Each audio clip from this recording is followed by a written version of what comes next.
Well, good afternoon. Professor Chris Padgett here. I wanted to introduce to you a little booklet that you're not necessarily required to have. It's interesting. It's called the Passover Seder, Pathways Through the Haggadah, Rabbi Gilbert. And this was put out probably quite a while ago. It looks to me copyright is around 1970, all right? And but what I wanted to do is to read you a couple things that are very interesting out of this little Seder booklet. When you look at the book, there's an order of the Passover service here that's pretty fascinating. You can kind of see a few of these little cartoons, and this is written in a way that would be very appealing, I think, to people of all ages. It's got kind of the breakdown of the order of the service, the Passover service.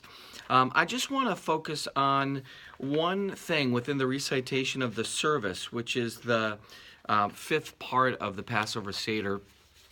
And it has this kind of dialogue between the congregation and the rabbi, the four questions, and it's a child would ask these four questions, right? So why is this night different from all other nights?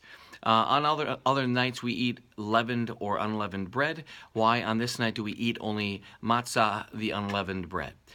On all other nights we eat all kinds of herbs. Why on this night do we eat especially maror, the bitter herb? And on all other nights we do not dip herbs even once. Why on this night do we dip twice? First green into salt water and then the bitter herb into harisset. And on all other nights we may eat at the table either sitting up erect or reclining. Why on this night do we recline? So these are like four questions that are asked by a child, and the leader, has this response, and he goes through and he answers these questions. But I wanted to read a little portion here that is reflective, I think, of kind of the heart of what we've been talking about with Nostra Aetate and Dei Verbum. So, performing these rituals, we ourselves taste the bitterness of slavery and experience the joy of freedom.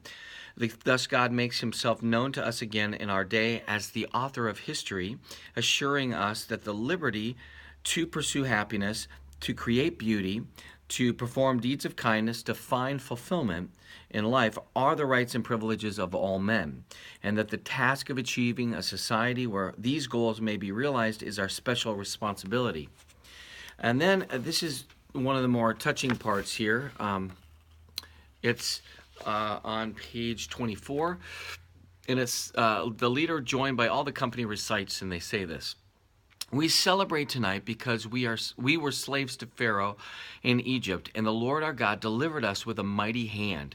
Had not the Holy One redeemed our fathers from Egypt, we, our children, and our children's children would have remained slaves. Therefore, even if we were all wise men, it would still be our duty from year to year to tell the story of the deliverance from Egypt.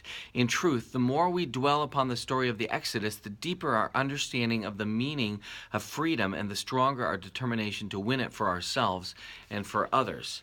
And I think in some ways for us, this remembrance is something that we will do as Catholics, specifically within the liturgy.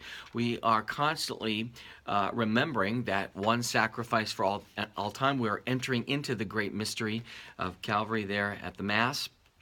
And then it goes and it breaks down these four different types of children. It walks through the 10 plagues in the Exodus. You would see that as you go through this Passover Seder. And then all read in unison. So how grateful we must be unto the Lord for the many and wonderful favors which he bestowed upon us. So he brought us out of Egypt, divided the Red Sea for us, feed us with manna, ordained the Sabbath, brought us to Mount Sinai, gave us the Torah, led us into the land of Israel, built us the temple, sent us prophets of truth, and made us a holy people to perfect the world under the kingdom of the Almighty in truth and in righteousness. And so even here within the Passover Seder, this idea of made us a holy people to perfect the world under the kingdom of the Almighty, that relates very well with Dr. Bergsma and even Hans, a father who keeps his promises, the idea of the elder brother, that they were called to disclose and to teach the surrounding nations about who God was, right? To perfect the world under the kingdom of the Almighty in truth and in righteousness. And what's interesting too is in their recollection and the remembrance of all that God did, they basically go through the story. And for us at Mass, we go through that story as well. We talk about, right, the Old Testament readings. We talk about how God worked in the past, the liturgy of the Word. We recite the Psalms, sing the Psalms. We hear the New Testament reading and the Gospel we stand for. That liturgical progression that we go through helps to remind us of the story of whose we are and where we are at in the salvation history. And then if you were to spend a little time kind of going through this, you would see that they talk very specifically about the cups of wine and drinking the fourth cup. And at the end here, it has this meditations for the Passover, and this is very fascinating. He says, not only must the story of the Exodus be told differently to each of the four kinds of sons, but in truth, every man understands freedom differently, each according to his need and circumstance. As the rabbis taught, God reveals himself to each man according to his strength. So the Seder each year takes on a new kind of significance, for no man is yet redeemed, and each bears the burden of slavery in his own way. So that's kind of their cadence with that. Freedom requires that each man find redemption for himself, and that all men redeem their society. And finally, if in remembrance he tastes the bread of affliction, the Jew understands emancipation for those in society who are still afflicted and oppressed is ultimately his own redemption.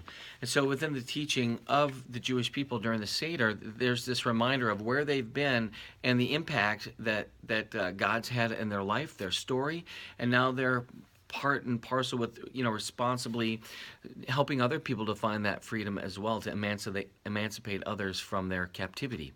So it's an interesting thing if you were to compare the liturgy that we have with a Passover Seder, because there are so many things that are similar, and fittingly so. If you think about Jesus in the Gospels, he is right at a Passover meal, and then we have this incredible moment with the institution of the Eucharist. So more to come.